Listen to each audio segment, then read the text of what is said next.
told me something. Yeah, I didn't do nothing. Good. I tell you what. I heard it. I thought he did. No. So it's okay. I'm good now. Then. Yeah, that's all I've heard is thank you very much. Yeah, thank you. Well, no. It was 5-2, as you may recall. Oh, sure. Oh, definitely. How you doing, man? Good to see you. Well, it didn't have to be unanimous. I'm sorry. Oh, yeah. Oh, I tell you what, she's doing a terrific job. Oh, okay. She's like Nick, she's eager to learn. And she's learning fast. I watched the planning board meeting, and don't look to my right. Please don't look up. Good evening. How you doing, sir? It's gonna rain. You don't die. Yeah, Yeah. You got a stream somewhere I'm trying to get out. we're very. You can't go in, you can't go Ever looking any Nancy kind of way, County. huh? We really are. Gotta keep you Yeah. straight. It was on your buttons right there. Just wrap it around. I just want you to wrap it around so that way you won't, tear it up. All right, good evening and welcome to tonight's meeting of the Yancey County Board of Commissioners. I want to welcome everyone who's in attendance and also everyone who's watching on our live stream. We're going to begin tonight with our invocation, and I'm going to call Reverend Randy Storts of Mount Beulah Baptist Church to the podium. If you bow your heads with me, let's pray together. Our Heavenly Father, I come before you right now. I thank you so much for the beautiful day you've given us as we weathered the storms of yesterday, a little bit cooler weather, but Lord, just so beautiful today. Tonight, as we come together, I do ask that you would be with the business of this community, this county. Lord, that you would allow everything to be done decently and in order, respectfully amongst each other. And Lord, as different items of the agenda will be presented, that again, emotions would be held in check, and that, Lord, all would be done to glorify you, because we know, Lord, that you're in control. And so I ask that you would guide this board this evening, be with each person that speaks, and Lord, decisions would be done glorifying you. I ask that you bless this meeting, and then, Lord, bless each one as they go to their homes tonight, that they might do that safely, and that, Lord, through it all, you would receive honor and glory. I ask these things in Jesus' precious name. Amen. Amen. Amen. Thank you, Reverend Storts. All right, this time I'm going to ask Commissioner Leary to lead our Pledge of Allegiance. Everybody stand. I pledge allegiance to the flag of the United States of America and to the republic for which it stands, one nation, under God, indivisible, with liberty and justice for all.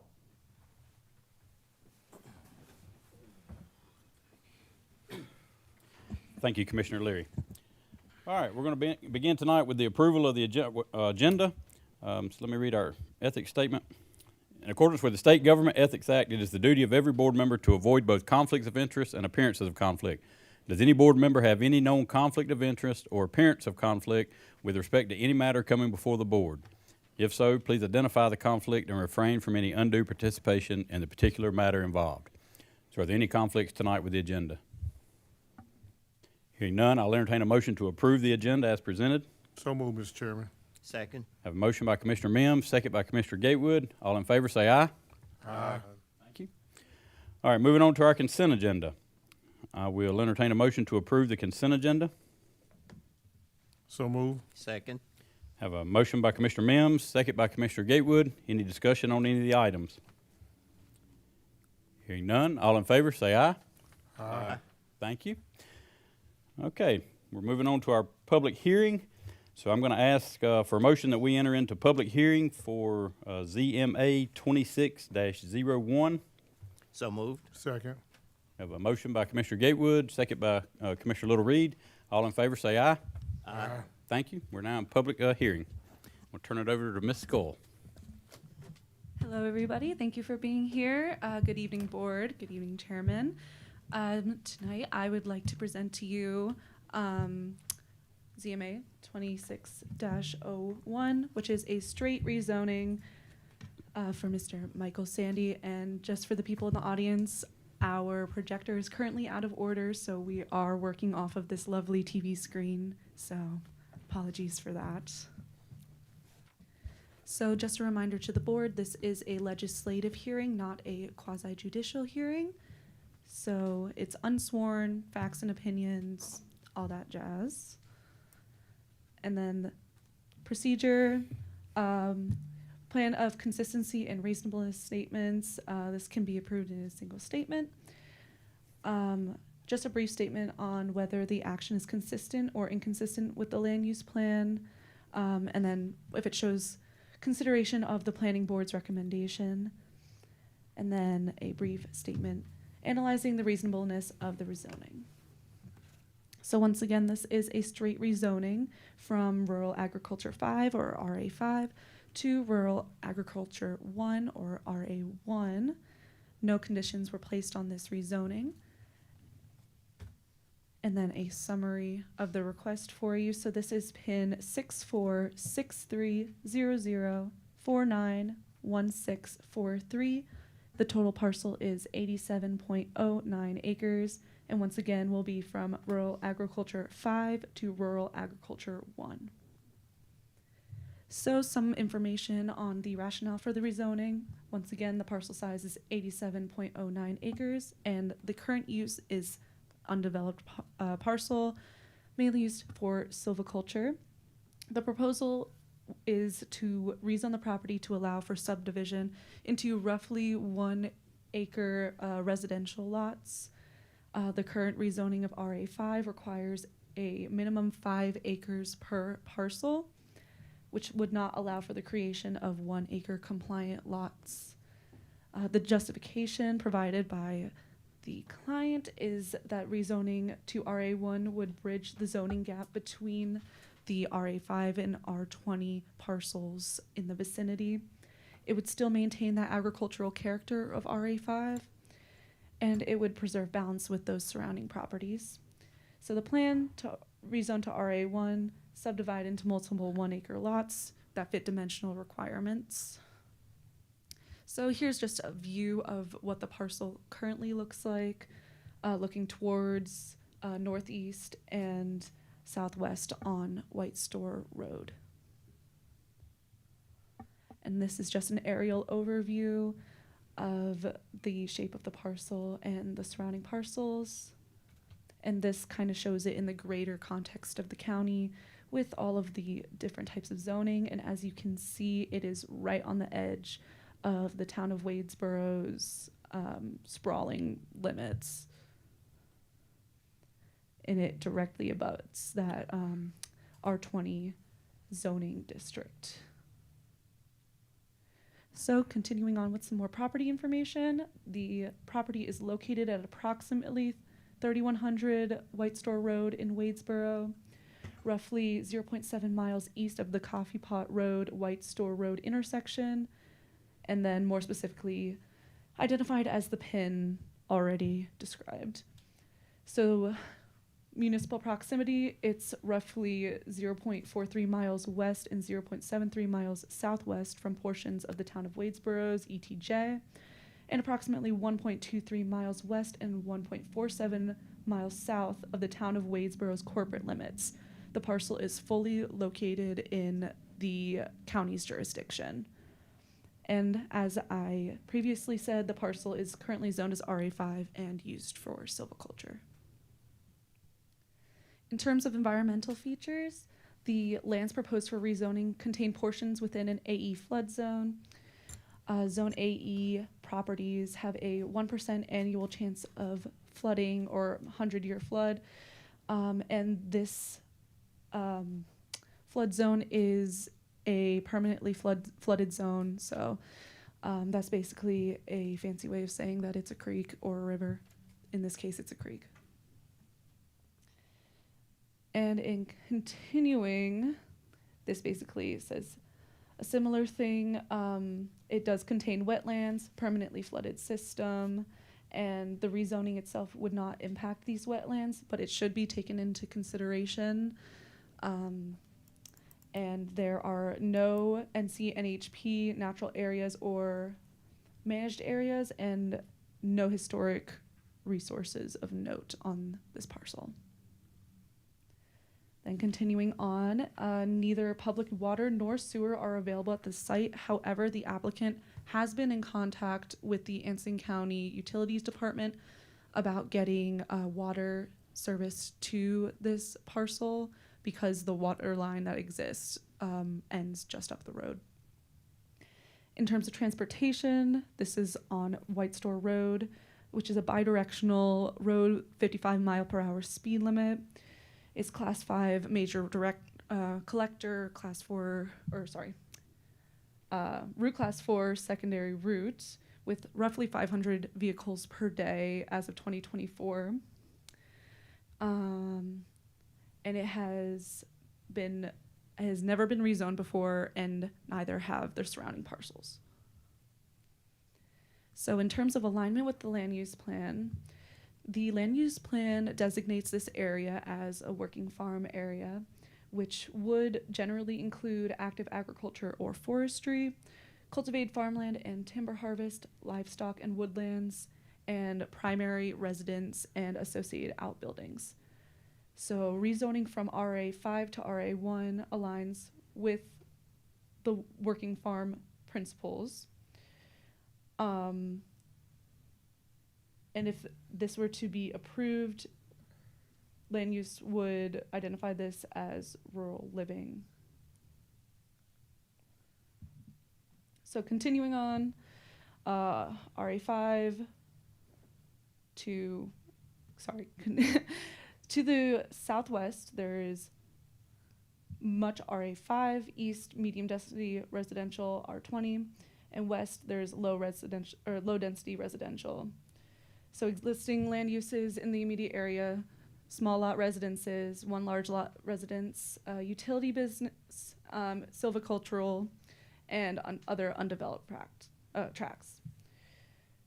So the conclusion reached is that the 87.09 acre parcel being rezoned to RA1 would not negatively impact the character of the surrounding area and would provide appropriate transitional zoning pattern between the R20 and R40 and RA5 districts. So with all of that, the planning department's recommendation is a recommendation for approval. This is on the basis that rezoning from RA5 to RA1 would establish a logical transition between the residential areas of Wadesboro and the larger agricultural parcels to the south and west, while still maintaining the rural character of the area. The primary difference between RA5 and RA1 is that minimum lot size, so bringing that minimum lot size down from 5 acres to 1 acre would allow for more flexibility in development without fundamentally altering the land use patterns. And although the comprehensive land use plan designates the property as working farm, the surrounding mix of rural living, large lot residential, and single-family neighborhood designations demonstrate an established transition area that RA1 can appropriately support, and therefore the planning department finds that the request is consistent. And in addition to that, the planning board also gave a recommendation for approval in a 3-to-1 or 3-to-2 vote. And some points that were brought up in that planning board meeting include a goal of rezoning RA1 to maintain that rural agricultural area, and an indication that the property could be subdivided into approximately 5 to 10 parcels, depending on septic soil suitability and floodplain constraints. So basically, he said, I'm not trying to subdivide into 87 1-acre parcels out of this whole lot. It would only be 5 to 10. And then Mr. Addison explained that any subdivisions would require separate review and permitting process, regardless of whether or not the zoning request is approved. After a concern was raised by adjacent landowner expressing concern that a potential subdivision could increase traffic on Hightower Road and impact the rural character of the area. And staff emphasized the request is for a straight rezoning, meaning all uses permitted within the RA1 district, subject to applicable regulations, would be allowed. So with all of that, the planning board found that the rezoning would be consistent in accordance to the land use plan and gave a recommendation of approval. So now I'd like to open this up to any board comments. Okay, any comments for Ms. Gold this time? One question I have, there's no difference in uses allowed from RA5 to RA1 other than the density of housing, correct? I'm gonna ask Nick to comment on that because he's got that ordinance memorized, so I don't want to Sure. say the wrong thing there. Yes, generally that is the biggest difference is the lot area requirement goes from 5 acres to 1 acre. I think there's maybe 7 different permitted uses that are allowed in a RA5 that aren't allowed in a RA1, but nothing substantial. Okay. And this property is surrounded by R20 districts already, except on the south, I guess the southwestern portion of it, or southeastern portion, and that's RA5, according to the map I'm looking at. Yeah, Okay.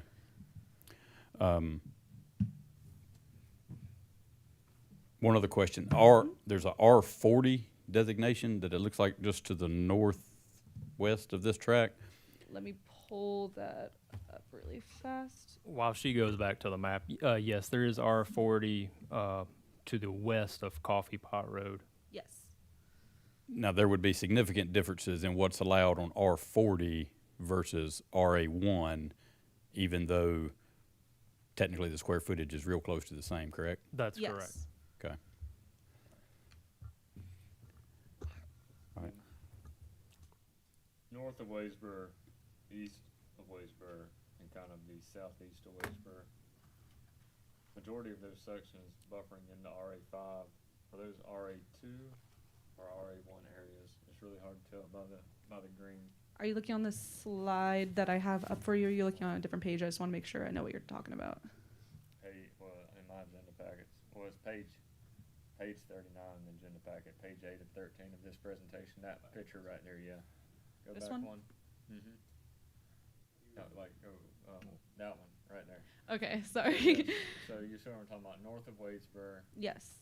and the southeast portion of Wadsboro and the northeast portion of Wadsboro, that shade of green. Can you tell me exactly what RA district those are? And not in the RA5 area, Yeah. of course, but the shade of I believe those are RA3. RA3s. That's what I thought. I wasn't for sure though. Yeah. It's kind of hard to tell on the blow up.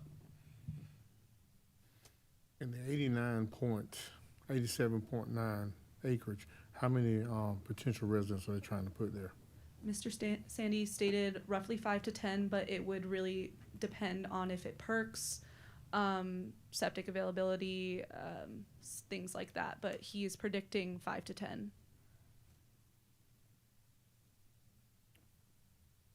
Yes, sir, Mr. Wood.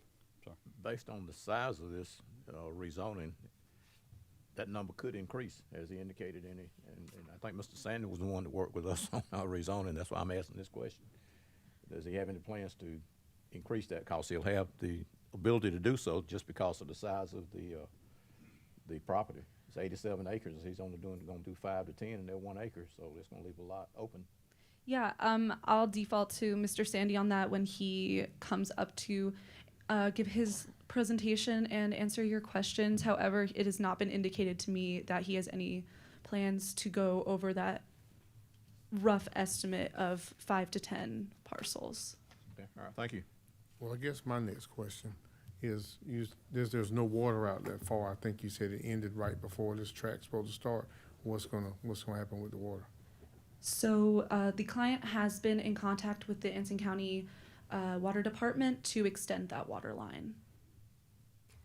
And I would like to know, what is the estimated cost of running that 8-inch water line to the parcel? That information I've not been provided, unless Nick's gotten it.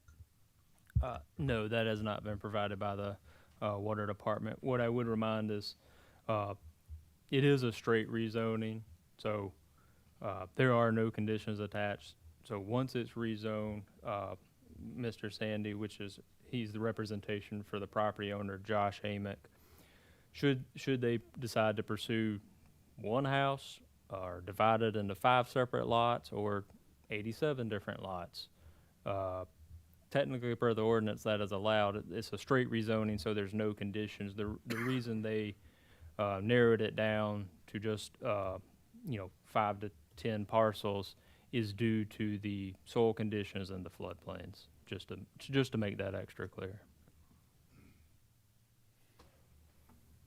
Do we have any idea what an 8-inch water line would cost to run to the parcel?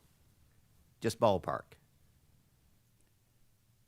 I would say based on some recent estimates we've discussed, I would approximate 10 to 20. I'd have to double check the length. Give me just one moment. 10 to 20,000. That's correct. that Just being the ballpark? larger diameter.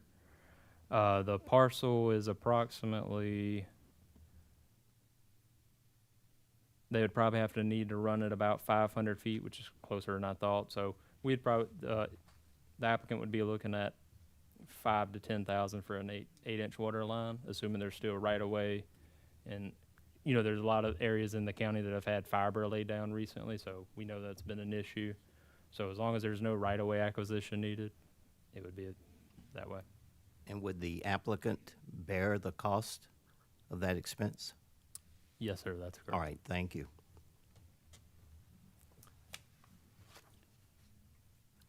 Any other questions for Valerie at this time? Okay. Okay, thank you. I'm just gonna move this to the comments slide. Okay. So at this time, we want to hear from Mr. Sandy, the, I don't know what your title is, project developer, I guess, I don't know. Just advising the client on the rezoning. All right. Good to see y'all again. Council, management, appreciate you being here. County attorney, of course. I think the staff gave a great presentation. I even laid that comment to Nick. She did a great job in doing presentation, so it makes my job a lot easier. So I do have a couple of notes. It is 87.09 acres. The property's was purchased back in 2003, so it's not somebody who just bought this property a year ago and wants to do something with it. They've owned it since 2003. Current tax value right now on your website is $168,000. It is in the farm deferment program, and that value is $32,900. The current tax bill for this property is $1,293. If it was at full value. At farm deferment, the county is currently receiving $253 in taxes. And that's just a little bit of history of what the realistic facts are.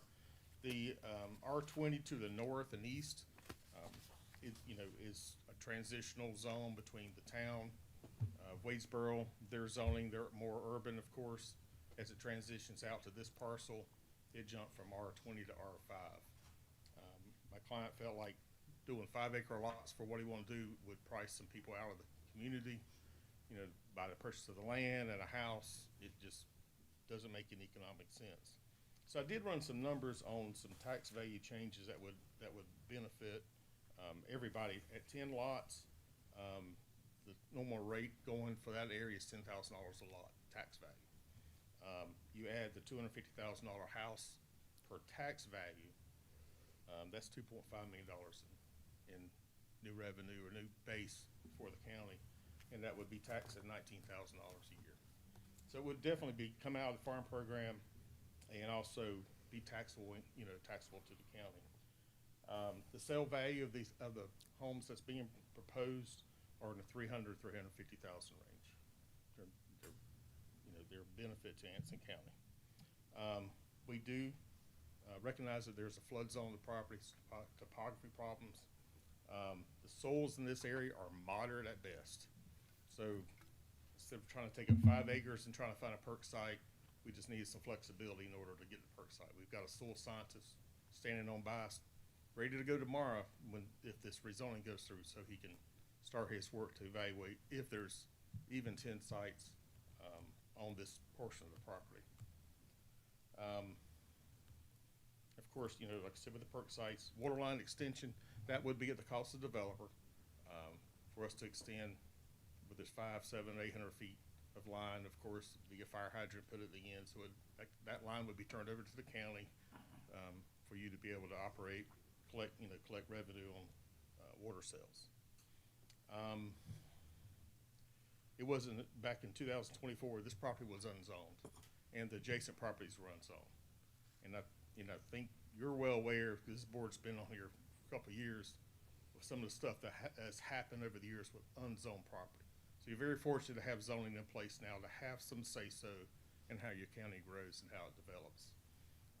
So as of 2 years ago, approximately 2 years ago, it was the wild, wild west. And, you know, I'm glad we're finally bringing structure to this, and we're offering this to the property to develop in an orderly manner. I'd be glad to answer any questions. I think staff covered all the other comments. As far as the development purposes, the 10 homes, is this gonna be a curb and gutter development, or is it gonna be a gravel drive? How is it gonna be laid out? He hasn't expressed an interest in how he wants to proceed with that part. If we get the perk sites, then we'll have to come back through the subdivision process, which Mr. Addison will correct me if I'm wrong, that it goes back to the planning board for review and goes by the standards that are set up by the county. Okay. So they would be, if that's required, then that's what we'll do. We'll definitely exceed the minimum standards. Mr. Addison, would that be required for a 10-home subdivision? Yeah, so a 10-home subdivision would go to what's called the internal review committee, which would be a lot of your county and so it'd be county staff, so planning, zoning, EMS, fire marshal, the school system. I think this one is covered by Duke Energy, so we would invite Duke Energy. Basically, it's an amalgamation of all the agencies who would have something to do with the development of a property. They would sit down, identify needed efficiencies, refer those back to the developer for them to tweak their proposal, and then we would go from there for approval or denial through the internal review committee. Okay. Thank you. Any other questions for Mr. Sandy? Yes, sir. Just what I asked originally, and you may not know at this time, but I was just wondering if is it known if there are any plans to do more than 10 homes in the future, or, because I guess if that happens, they would have to come back and go through the process again, but is it known at this time whether they're planning on doing more than 10 homes? My client has only expressed to do 5 or 10 at this time. He just wants to do a trial and see if this works. He's new in the development business.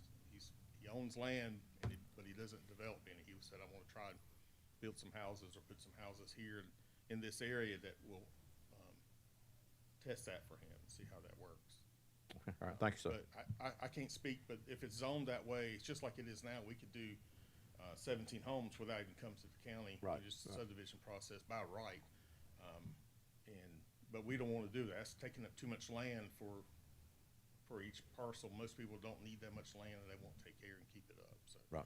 we want to be good stewards of the community. And, my encouragement to my client was, let's save some of the pine trees and buffers around it, save as much as we can, to minimize what you have to cut to put the house and the septic system in and the driveways Right. in, and keep the rest of it as you see fit, as you see now. Well, thank you. Okay. Any other questions for Mr. Sandy? Thank you. All right, at this time, I'm going to open the floor for a citizen wishing to speak on this matter. So if you will, you just come to the podium. If you will, just make sure you speak into the microphone, please. I know this gentleman here, the math don't add up. 87 acres and want to cut it up into 87 home sites when you're only gonna build 5 or 10. I just wanted to bring that up. We own the property just to the east of him. And, the guy who owns it's been a good neighbor, but we're just looking after ourselves too. And it is PD Electric. It's not Duke Energy, it's PD Electric right there. And about the water line, it ends at Galsport Creek. That's, just to the east of our driveway. They're gonna have to come under that creek, over that creek, through the creek or whatever, but I know that's gonna be a big expense. It's just, you just can't say 500 yards right here, It's pretty deep, deep creek there. That's about all I need to say. Okay, thank you. Anyone else? I'm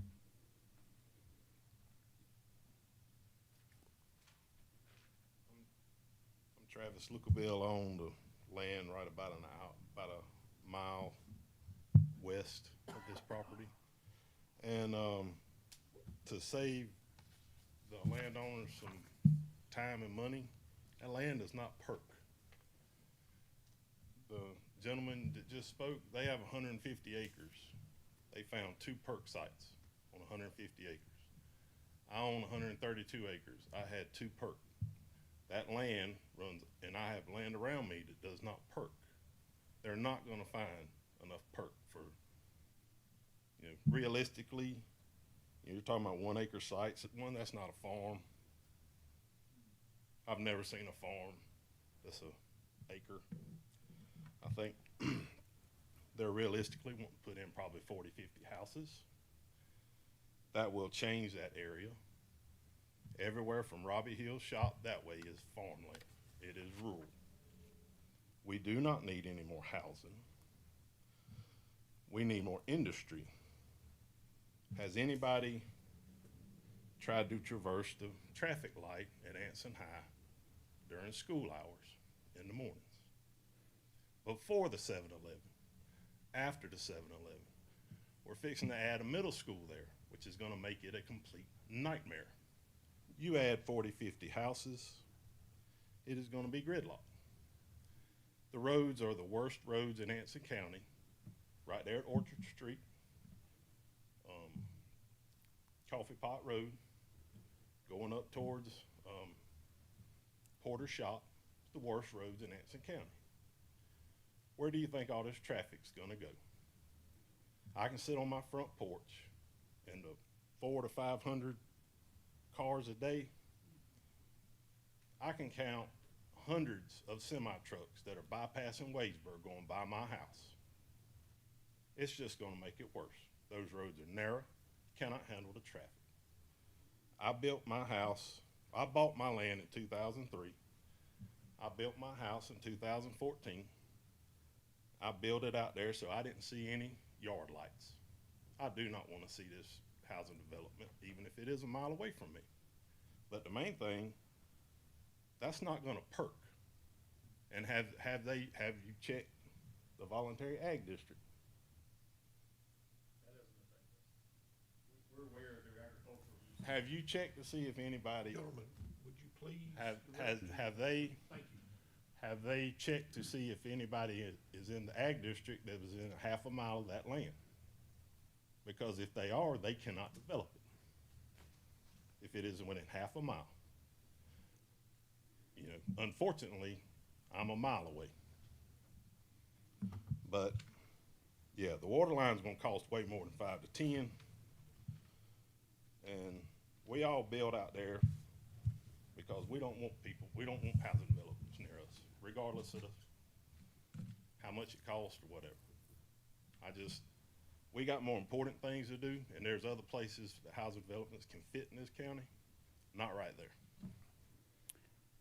Okay, thank you, Mr. Lucaville. Anyone else from the audience? Hi, I'm Deborah Presley. I spoke at the last meeting, and I just want to reiterate that we moved from an area that was highly congested. When we moved there, it was farmland around us, 200 acres behind us, acreage and acres around us, and we got drove out because developments came in. And we moved out here and picked this area because it was agriculture. We had no clue that we would have to even consider anything like this right now. It's like Travis said, we like our peace and quiet. We like the little traffic.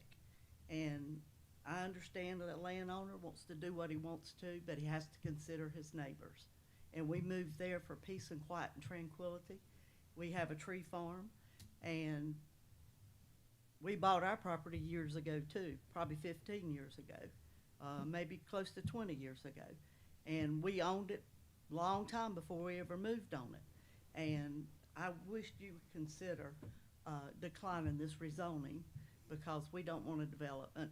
And if you, all the people that are around us, Wayne and Tamara Hall, they just moved there, same reason. You know, they bought a big acres, you know, plot of land and built off the road. There's us, there's my, Amy and Colby Stroop, you know, that live way off the road. These are, you know, houses with lots of acreage. And we did that because that's how we chose to live. So I'm just asking you to please consider that. Thank you. Thank you, Ms. Presley. Anyone else in the audience?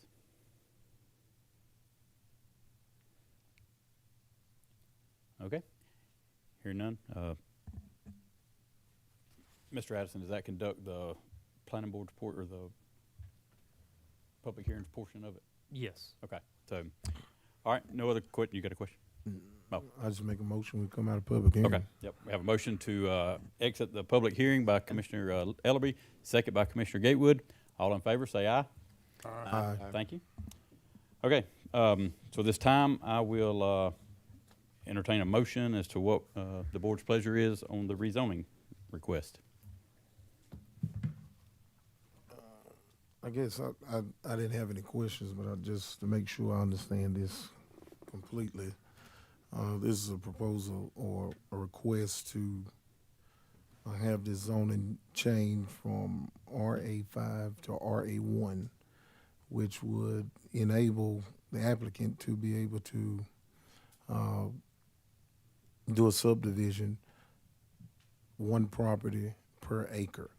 At this particular time, if a subdivision is what they want to do, they could do it without this request. This would just give them a better, I guess, opportunity or proposed way to sell the land because it'll be sold by an acre versus 5. Mm-hmm. Yes. Is that correct? Okay.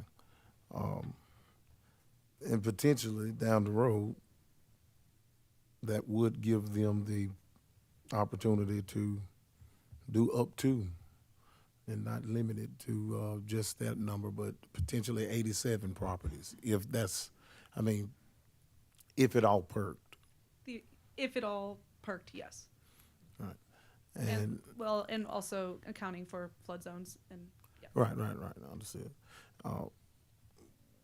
Which we kind of doubt in a sense, but there could be more properties. Yes.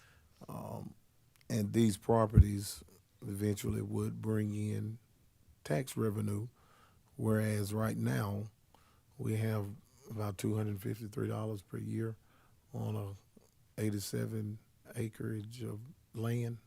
I'm gonna trust Mr. Sandy's I'm math here just- and Okay. agree. Which that could somewhat accumulate 10 times more than that. Once again, this is Mr. Sandy's math here, but Okay. I mean, just if the that- numbers. yeah, that was if given. that math is correct, then Okay. yes. Okay. All right. And I guess the issue I'm hearing is that neighboring property owners don't like the idea of potentially new neighbors and just rather keep things as they are is what I want to make sure I understand. Yeah, the way I understand it, they don't want 10 new neighbors. By law, Mr. Sandy, the applicant, is eligible to build 17 homes. Right. And doesn't have to have permission for nothing. So I think the issue is the number of potential neighbors that could be coming is what I've heard. But you are correct in that. Okay. And I'd like to also emphasize that even if this rezoning passes, that does not automatically give exception to be able to put in a subdivision. They do, as Mr. Addison already stated, they would have to go to that committee to get approval from all of the various boards. So it wouldn't just be rezoning subdivision. Right. Right, we're not talking about a subdivision right now. We're talking about RA1 to where they developed 1 acre and then sold that acre house. Indeed. That's right. We're not approving a subdivision at this No, time. we're just approving the zoning. That's right. But I mean, I guess still with consideration of what, I mean, is potentially the idea behind why the zoning is to be changed. Yes, sir. Looking at the map and looking at the other smaller rural agricultural areas surrounding north, east, and southeast of Wadesboro, also I think about our younger generation coming into the county. You know, some of them don't want, being this close to the center of town, the affordability of homes from the younger generation, 20, 30-year-olds. Some of them just don't have the means to buy 5 acres to build a home. If a or a developer's willing to develop on 1 acre and keep that down, that could bring in some younger growth into the county also, I think. I mean, there's not many possibilities for buying smaller tracts out in the county. And this could be some affordability for younger growth. And even, it doesn't matter, young, old growth in the county coming in.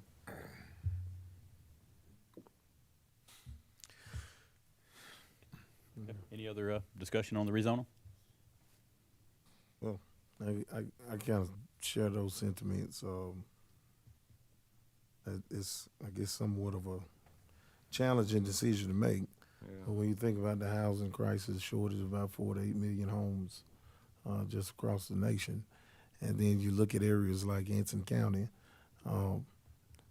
where eventually this is going to be a target area for people to potentially live and drive out to where, I mean, people that live here now drive out to go to work, majority. And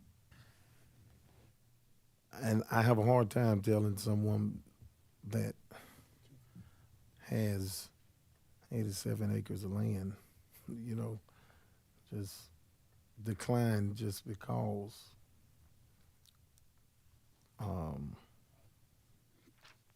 others don't want them there. I don't know. It's one of those things. I was, or sorry. That's. Yes, sir.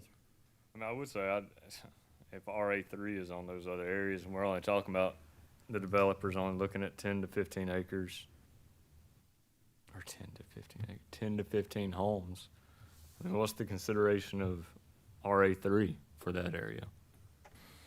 I mean, Excuse me, I thought I heard 5 to 10 homes on that property. sorry, Initially, what 5 did I- to 10. yeah. All right, Yeah. 5 to 10. Initially. And that's my concern. Right now, 5 to 10, and the potential for 87, and what if it's 50 to 60? Yeah, I mean, I think that changes the character of that area quite a bit.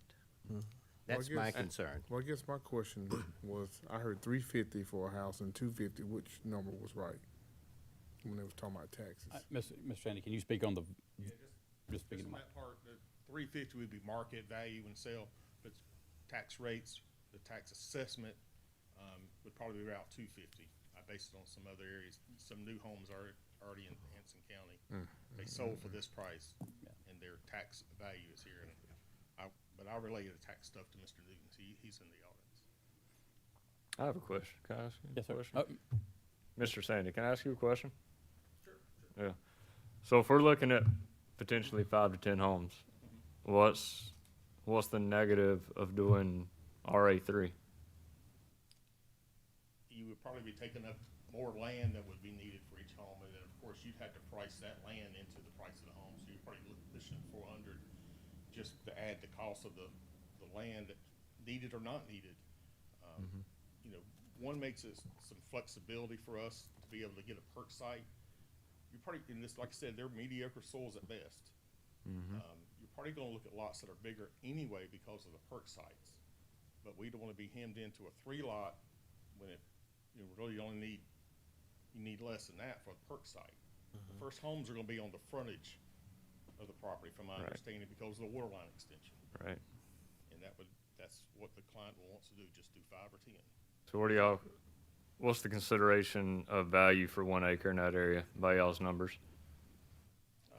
Probably for 1 acre, just to sell somebody an acre lot, I would say 25,000, somebody just wants the land.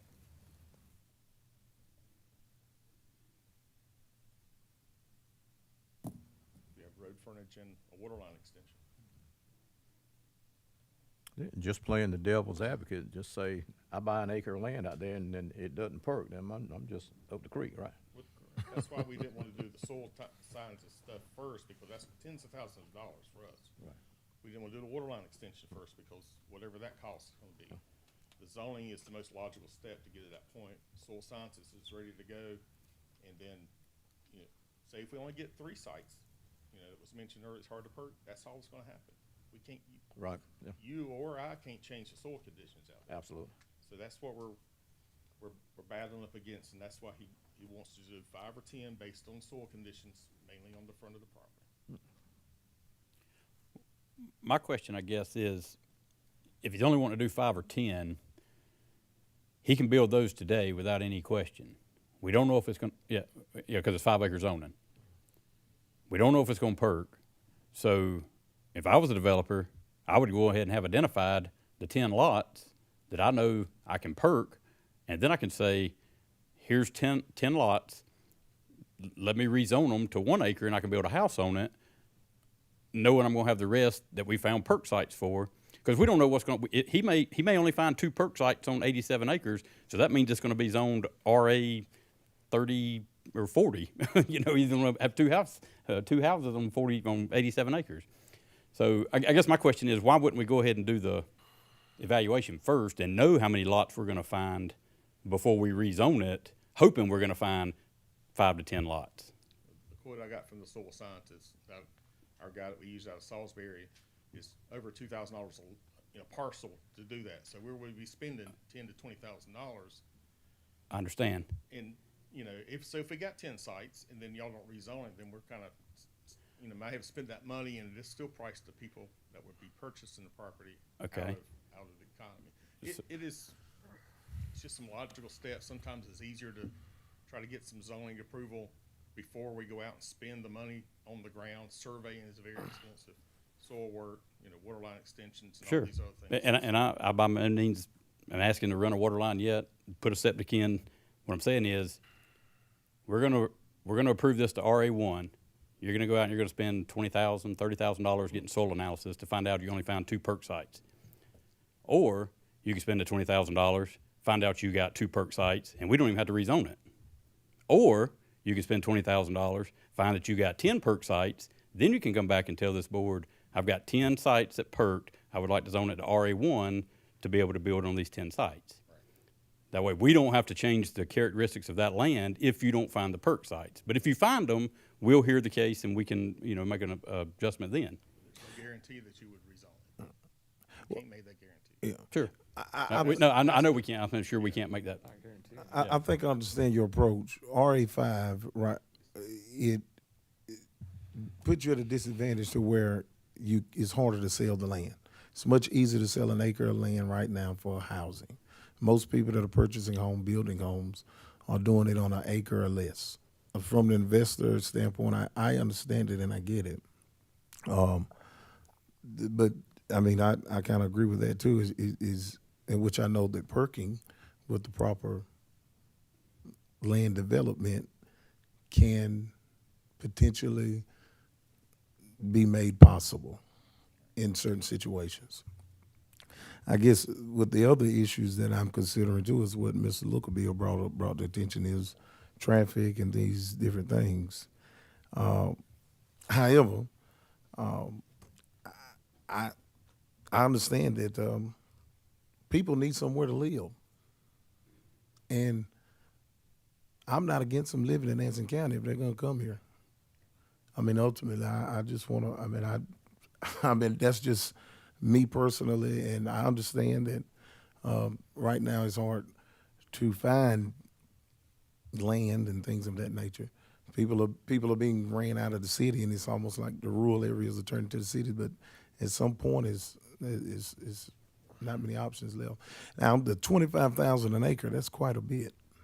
Somebody wanted to cut it out by the time you did the perk test and clearing the lot and everything else to make it for somebody who wants to purchase it. They're not going to purchase this raw land. Have to hire somebody to go clear a spot out for them, put a driveway in, put the septic in. Those things get quite expensive. Right. And so with that, you know, the perk test is driving everything on this. you know, it's cart before the horse. You can kind of look at it from both ways. Some of these lots are not gonna be more than 1 acre because the soil conditions. So if we have unsuitable soils, we'll group that acreage in with a site that's perkable and create that lot, that size. And it may be, it definitely would be larger than an acre, because we're asking for 1 acre. It may be 1.5, 2, 3 acres on some parcels, some may be right at an acre. Just depends on where these perk sites wind up being in proximity to each other, you know, to place a home. Okay.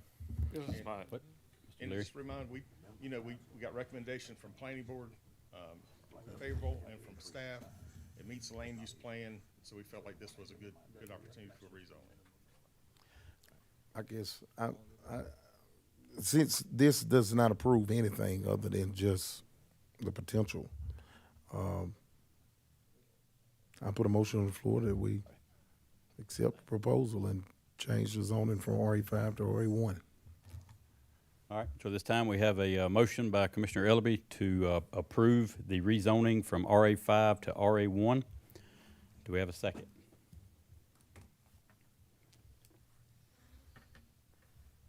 Do we have a second on the rezoning request? Okay, so motion fails for lack of second. Do we have a motion, I'm assuming, to deny the zoning request change? So moved. Chairman, if I may add, Yes. can we delay this meeting, delay this hearing until the next meeting? We've had a public hearing, and we delay this to the next meeting. I'm going to defer to our county attorney. I guess we can. Withdrawing your application? No, we just want to continue this at the next meeting.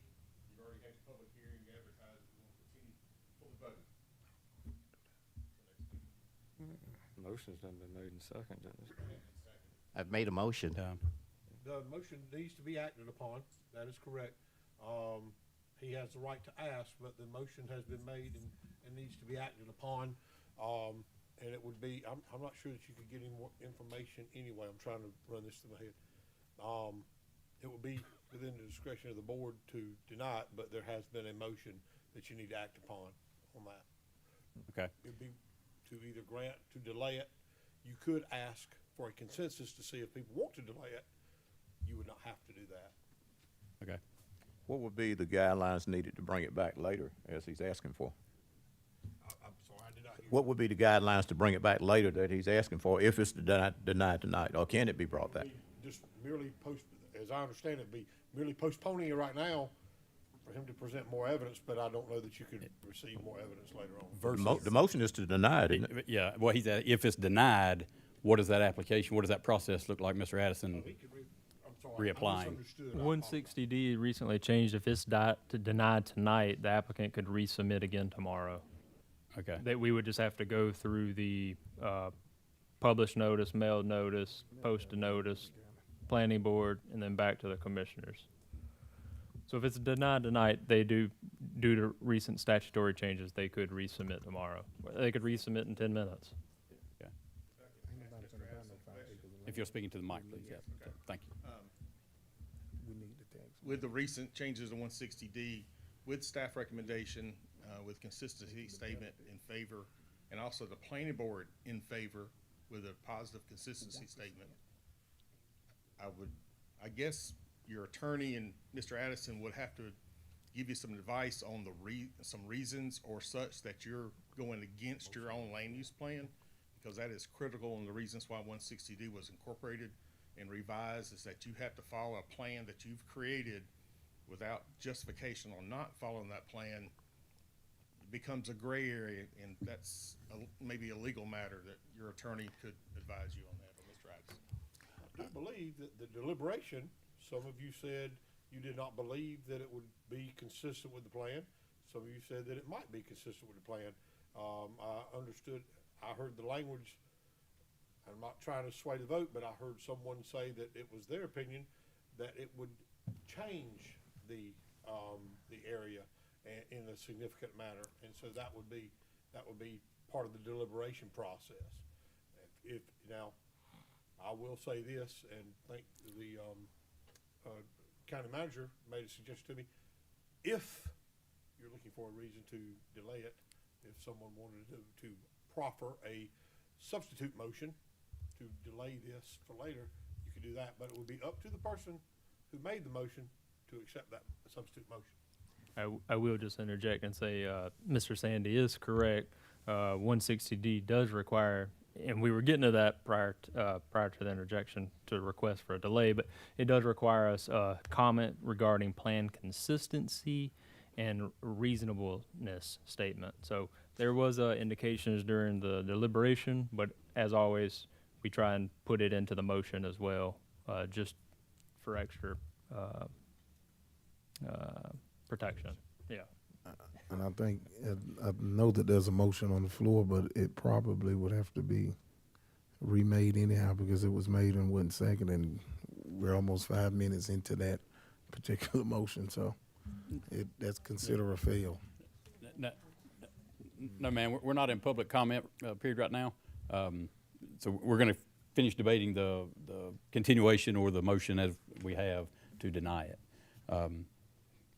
I haven't, go ahead. Mr. Chairman, I'll restate my motion if necessary. Make a motion that we deny the request to rezone the 87 acres from RA5 to RA1. Okay. So Mr. Gatewood has made a motion that we deny the request from RA5 to RA1. At this time, do we have a second for that motion?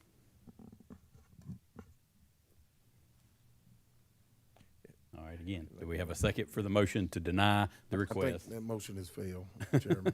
So I have to I ask make twice, a motion so- that we delay this and deliberate on it as a board, and get more information. I'll second that.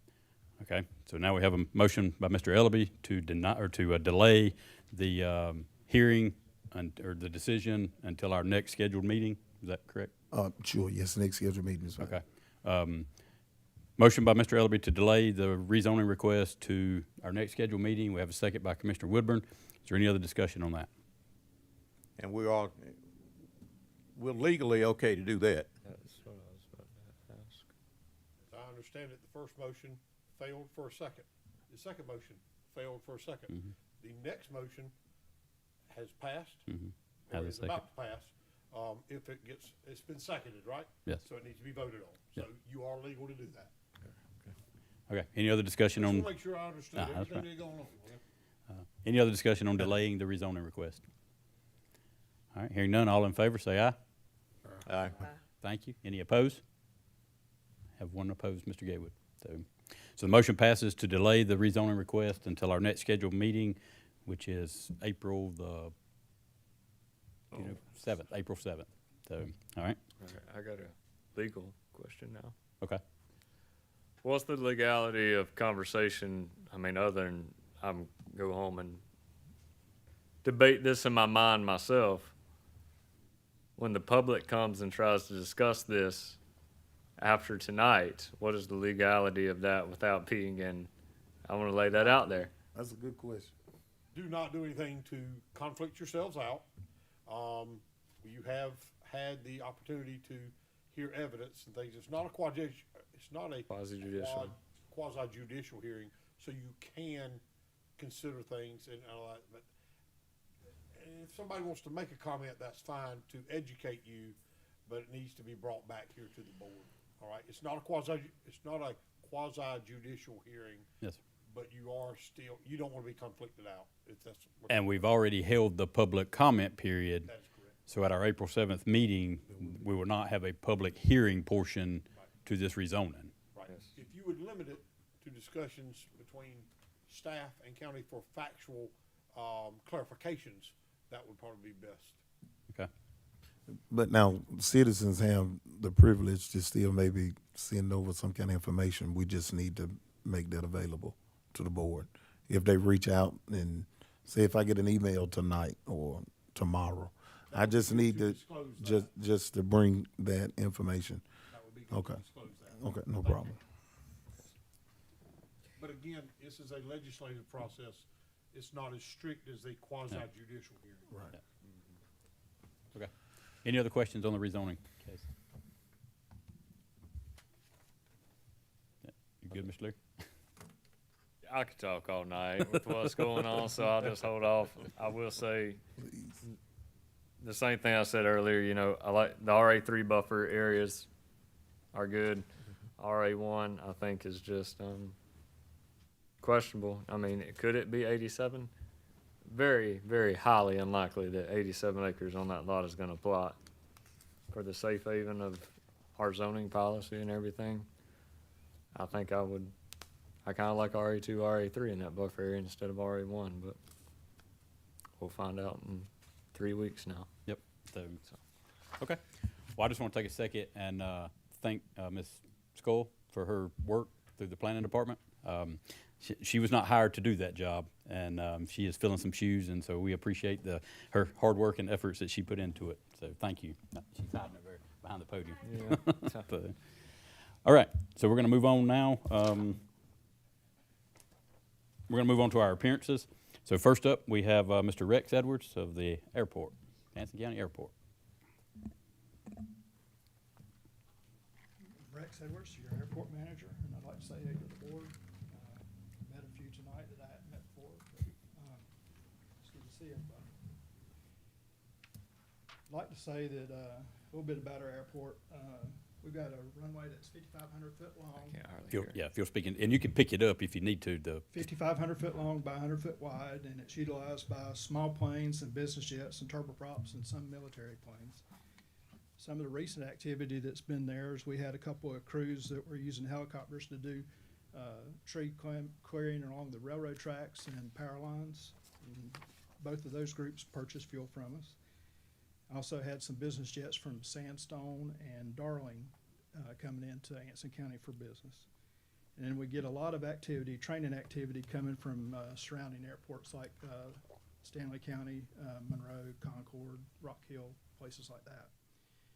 And we try real hard to recruit or encourage other people to utilize our airport that's making trips from up north to Florida. And they need a good stopping off point to refuel and use the facilities and whatnot.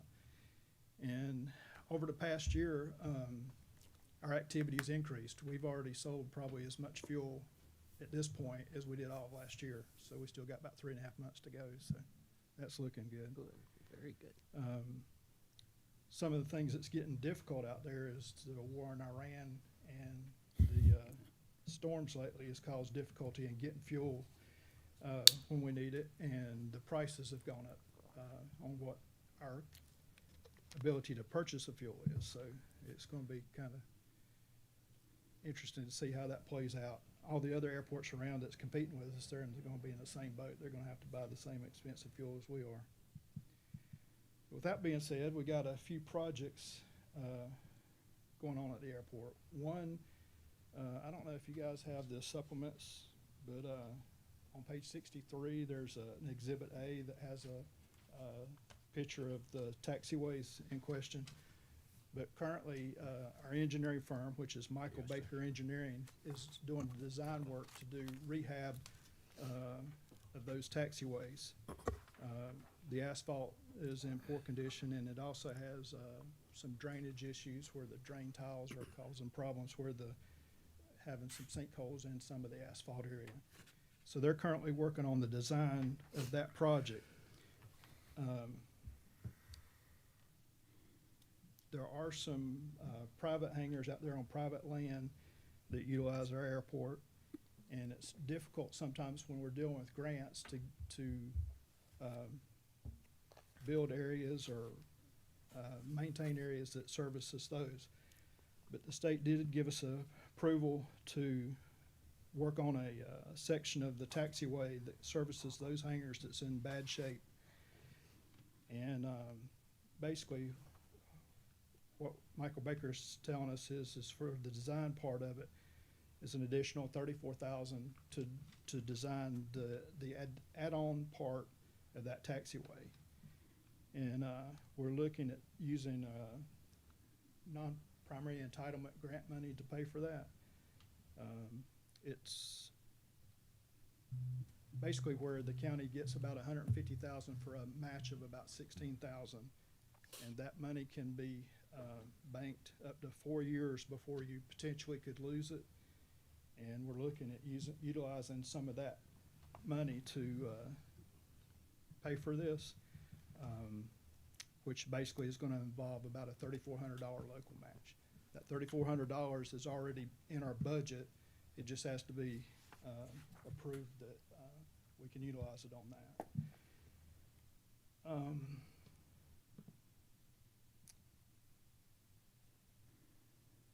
In addition to that, when that project goes to, right now, the status of that is it's about at a 90% design phase. But when it goes into where we're doing the construction on those taxiway areas, there's another section of grants, AIG money, and that's airport improvement grants. It's also commonly called Biden infrastructure grants. So Anson County got roughly about $150,000 for 4 or 5 years for that. The state has recommended that we utilize that portion of that to fund the construction, administration, and inspection services. So that kind of implies that they're looking at potentially giving us the rest of the grant money for the construction portion of it, if we'll fund with our grants the oversight of that project. Right now, we're trying to speed that process up, and we were potentially looking at is proposing to use. You can either have an independent company do that, or the state will do it. So instead of what we'd said here about approving 3,000 to 5,000, once that step is done, we'll come back with a budget. But right now, we'd really like to, and there's another project, the 36237.9.20.1, which is page 103 in your stuff. There's a picture of that. Basically, it's the ramp space in front of the terminal building, and part goes to your ramp area or to an area where you're refueling the planes. So what we're looking at doing here in the ramp area,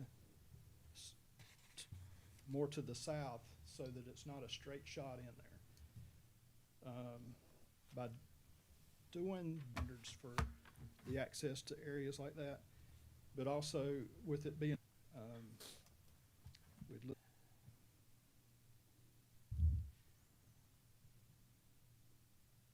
what we would access design project for the design phase of it, and give the county manager the authorization to sign the grant and the work authorization. Okay. Question? So, working on 2 different projects, and the first one is going to be a $3,400 local match. So the county would put in $3,400 to utilize the grant money to do the design of that project, correct? The first project, the 36237.9.18.1, looking is to expand that project to include an additional section of the taxiway. And yes, we're looking at the local match of that being $3,400, which again has already been budgeted. It's just sitting there waiting for a project that is approved to utilize it. Gotcha. Okay. Number 2 local match is 5%. They're looking at the design phase being $203,000 roughly, with a local match of $10,150. Projects, local match have already been budgeted to the airport. Yes. Mr. Chairman, I make a motion that we approve both projects. Second. Thank you. All right. So we have a motion by Commissioner Gatewood to approve both projects as stated here tonight. Second, we had Commissioner Ellerby. Any opposed? Thank you. Motion passes. Thank you. Mr. Evers, I want to ask one question. Yes. Because most of the people in here don't know. Did you fly into work today? Not today. Not today. So Well, I find it that's- interesting. Mr. Edwards, instead of transports in a car, he flies to work most days. Most days, yeah. The last couple of days, the wind has been crazy, so. I understand. And I knew I was coming tonight, so I need to get home when I'm flying before dark. I understand. That's just an interesting thing. So I appreciate it. Thank you for your.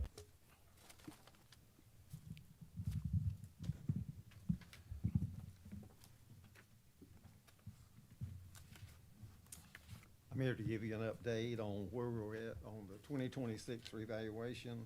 I want to kind of tell you where we're at, where we got to go, and where we're at in relationship to 26, 27 budget, and we'll move from there. But we're currently in very difficult due to changes in the system. We've had to do a lot of changing, a lot of adjusting, doing a lot of resketching of properties in the county. But remember, this is the first revaluation we've had with the new software. So it gets easier as we move ahead, but it's been difficult up to this point. We're not doing anything currently as far as data entry, billing, or anything like that in year 2026, but that's not unusual for us because we're cleaning up 25, getting everything in the system ready to bill. We won't start new construction and data entry for 26 until April. Present use value, and all right now on the personal side. So the reason it sounds like we might that we hadn't gotten the information, listings going out late to March 15th. So it's a race to the finish line. In January, we're regular applications for property tax, catching up for no reason, like to have it. We went on before June 30th. It's a job, but in revaluation county. So, and actually May and June, we'll do some estimating on it, and we'll do that estimating based on what we know. We will get in the system by June 30th and be able to bill it, in other words, for the physical year. It's hard to get a hard revenue reval year, estimate the May and the June with a substantial estimate on what it will be once it's put in, because they've got to have those numbers before June, in other words, to be able to set the budget. But that's just generally the process. When I met last time, we gave y'all some numbers of increases on what to expect through the reval process. If you'll remember, we talked about numbers like double wide homes up 50, 60, 70%, neighborhoods 60%. We went over new construction up 70 and 80% in some areas, poultry farms up 30%. All those things we went over with you, and what I want to say in bringing that back up is we still stand and support those increases that we gave earlier. We still stand on those increases based on what we see and what we have determined they'll be. But there is a caveat to that, and it always comes back to that farm program. When you got 62% of the land in this county in a deferred state, you only got 38% of those increases that we gave you contributing to that tax base. So you gotta factor out of 370. So just be aware of that. I tell you that, but we do support those numbers that we had. Also remember that personal property is not part of this reval. In other words, it's revalued annually, every year. In other words, public service is not a part of this reval. It's valued annually. So when we look at what we do, what we get deferred, and all the farmland, the 218,000 acres we got, all that is being billed at less than $1,000 an acre. And then you heard we heard what lots were selling for, you know, and throughout the county in different places. So when you take that and figure you're building 62% of it, less than $1,000 an acre, you know it's definitely gonna take down that overall percentage. We're, as I said, doing personal property, and I talk about doing it from January to whenever we can get it in. There's like about 4,600 personal property accounts. Business, machinery, equipment, assets, there's about 1,260 businesses in the county. One thing we have to think too is that the personal property, which is always, anything that's taxed is under review. I mean, by the property owner. If we're taxing you, you can appeal, whether it's real, personal, whatever it is, it's subject to that. But what you have to understand is that we're gonna start the appeal process on the real in April. But we won't start the appeal process on the personal property until September, if people want to do that. That's general statute. So we don't know how much that's going to deteriorate our tax base until we actually do it. But statute says they have 30 days after the bills go out to appeal it personal. Now you might say, well, there ain't that much personal property out there. We got one business in the county. We got a number of businesses, but we got one business. And when you're talking about how much personal property some of these businesses have, we got one business in the property in the county that has $24 million worth of personal property sitting inside their plant. So when you talk about that can get appealed, not during the normal appeal session, but could get appealed over in September, then it would deteriorate what you would have projected, in other words, as spendable money earlier. So it's hard to figure the personal property, what you might lose. You're not gonna gain anything. We also know that we have Section 42 housing in the county. We got 7 units. They're discounted. They're on a different rate, in other words, than normal apartment complexes are for low income. Got 7 of those units.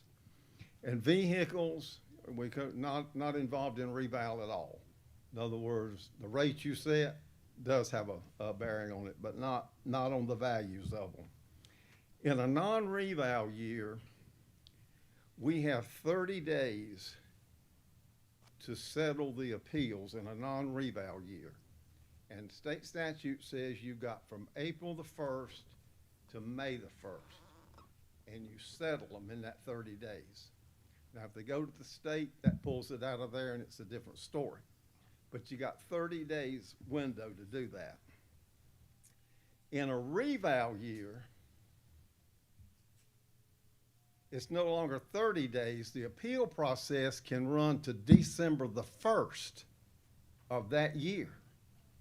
So you don't want to set your Board of E&R to run that long, but you need to give it enough time, in other words, the cycle, in other words, the appeals through. But so we can have, this appeal process is not going to be over on June 30th when the new budget starts. But it will continue on, in other words, then they're settled, and then the Property Tax Commission will step in at some point and finalize it as far as the appeals going to them. Now, if you talk about appeals, what does it cost us to do appeal? If we get a cost to do an appeal, as long as it's settled locally, it's just the cost of the board. In other words, in the salary, in other words, that we pay the employees, in other words, to be a part of it. If it goes to Raleigh, an industrial will cost you minimum $5,000 to $10,000. With an attorney, we go down there and hire an attorney in Raleigh to represent us. An appraisal on a commercial industrial site can be $5,000, $10,000, $15,000, $20,000, depending on, in other words, the size of the complex and the operation that you're evaluating. If you look at Residentials, even if you go to Raleigh, you'll spend probably $2,500 to $3,500. But you're saying more chance of maybe getting one that might go with the numbers that are there rather than the business numbers than you would. So you may have more of them that would go. In 2010, we had 1,200 appeals. 1,200, and in 2018, we didn't have that many because we didn't have about a 3% increase, you know, in the base. But in 2010, we had 1,200 appeals that were informal that turned out to be formal, and then we had two that were going to go to Raleigh. One we settled before it went. The second one went to Raleigh, and they settled it, in other words, before the PTC. Now, when we come to the appeal process, this is an estimate I'm going to give you, and I think the board knows that with the increases that we talked about earlier, the 40, 50, 60, 70%, we're probably going to have some appeals along the way. But if you figure the appeals, we feel like informals will get 15 to 20% in appeals informally. We feel like we'll get 10 to 15% on a formal appeal, which actually will be held before the Board of E&R. And then anything else beyond that, the Board of E&R, in other words, will go, in other words, to the Property Tax Commission. In our informal appeals and formal, we already have a designated phone line to take care of all the appeals. So general office won't be taking those appeals. We'll have somebody on that phone, and they'll be taking all the appeals, which will be, in other words, published, in other words, on the appeal notices. Now, another thing that factors into what you're going to have June 30th is that in a normal tax year, we do data entry up until the bills go out, which you say, well, the fiscal year has already, you know, the one stopped and now the new one started, but you're telling me you're going to do data entry on up to June, July, maybe early August. And that's in a normal reval year, but these notices should go out to the property tax, to the taxpayer by the end of March, right at the 1st of April. Once that's done, that's going to be the billing amount there, because once the appeals go out, we have told the taxpayer that's what your value is, and we can't change it at that point. So we can't keep doing data entry after we've sent somebody the value of their property if it's going to change through an appeal. If it changes through appeal, we can do that, but we can't unless it would, and so it cuts us short to continue to do data entry on in past the new fiscal year. In other words, because the reval notices, assessment notices, is going to be that bill amount. So that kind of handicaps us a little bit in being able to get everything in the system that we possibly can and not adding to it, in other words, after the notices go out. As I said, we're going to target, and we wish we already had the notices out really, 1st of April, last of March. We're working on doing that right now. There's one thing, general statute doesn't tell us when the notices have to go out, but we do know the process of the events that we got to do in other words to get to where we need to be. So they don't, general statute doesn't tell us that, but we hopefully will get them out, I'll say 1st of April. Okay. Do you have any questions? I'll be glad to answer them. Any questions for Mr. Newton at this time? I just want to say that I think the poultry present use value is still high. So I figured that. yeah, that's my informal appeal already, and I haven't got mine yet. So. All right. I don't say much about it. No, I understand. I understand. I'm just giving you a hard time. So. I don't want to stir you up. Any other questions for Mr. Newton? Well, again, I appreciate your presentation and look forward to getting the numbers so we can move forward in our budget process. We're working on it. So, thank you. All right. Tonight we do not have any public addresses to the board, so we're going to move on down to our appointments. And let me scroll through this. So we have the need for 2 appointments tonight for the Region F Aging Advisory Committee. So I'll entertain a motion to approve as alternate and delegate for Region F Aging Advisory Committee, Cynthia Miles and Anthony Lindsay. So Motion moved. approved. Okay, I'll second. Okay. So we have a motion to approve by Commissioner Mims, second by Commissioner Little Reed. I think I didn't know who said that first. You So- good, go ahead. It don't matter. So, motion to approve the 2 appointments, second by Commissioner Little Reed, and that term runs through June 30th of 2028. So is there any other discussion on that? Hearing none, all in favor say aye. Aye. Thank you. Motion passes. All right. Moving on, we down to our manager's report. Just a couple things to add. One that a commissioner asked me about.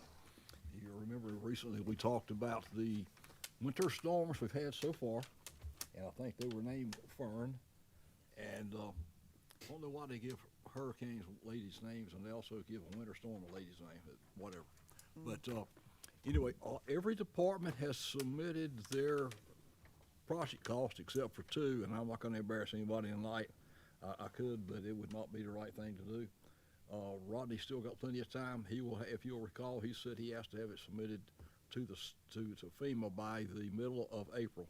And I know we're just slightly past the middle of March by 1 day, so he'll have it in plenty of time. I'll be on that tomorrow. So we're still moving forward. A piece of good news is that we just recently got, actually 2 days ago, got Project Fabulous, which has to do with a grant, incentive grant that was given years ago to Southern Fabricators. We just got that closed, and within the time frame of that being closed, I got the official contract for the halal slaughterhouse. So I've gotten that partially signed today by the owner, and our chairman will sign his portions of it, and we'll send that back to the state, so we'll keep that project moving forward. And that's very important because, as you know, last Thursday you approved the one for the apparel company. That's and we've got a meeting set up. Nick's got that set up already with the state because they require it. And so those projects have to move. We have to keep those moving forward, and that's what happened when the bottleneck was when the old project Fabulous was not closed down, and I had to ask for an extension of 1 year. It turned out they didn't need a whole year. Obviously, just need a couple days, but it made the state process work, and that's what it's all about because they control the gateways, if you will. That's right. So those are 3 quick things. Any concern or whatever the commissioners have, Mr. Addison, I'll try to answer it. Okay.